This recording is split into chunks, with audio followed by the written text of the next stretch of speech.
Please come forward.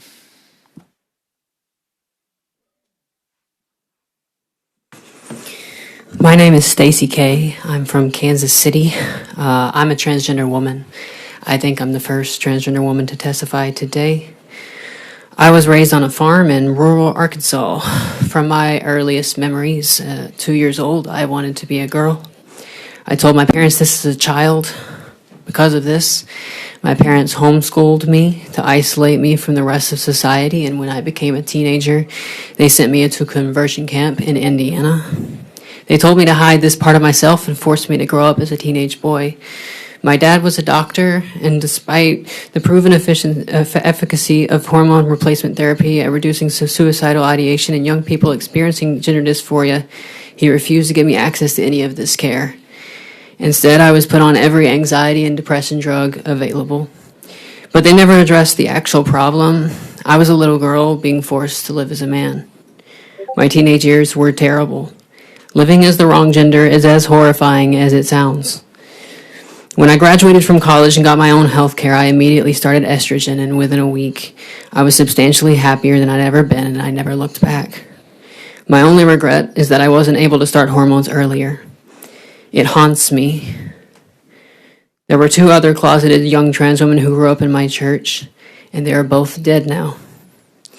And they never even got to start transitioning, and they haunt me.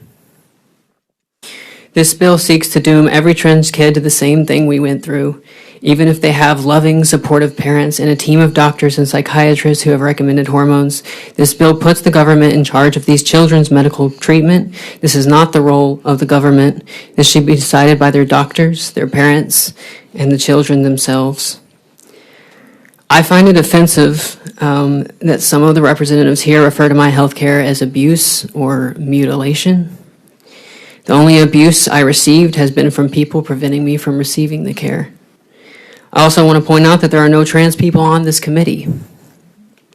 There has not been a single trans person come and support any of these bills. Instead of asking other non-trans people about trans health, maybe ask us for once. Ask me, why are you seeking expert opinions from everybody but a trans person? Nobody here wants the government controlling their healthcare decisions, and trans people don't deserve that either. I'm open for questions.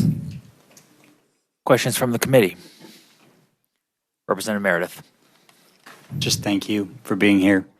Can't be easy, and I'm sorry you have to be, but thanks for your courage standing up for yourself and others. I appreciate it. Thank you for your work on this committee and being here this late. Any other questions? Seeing none, thank you for your testimony. Next, in opposition, please come forward.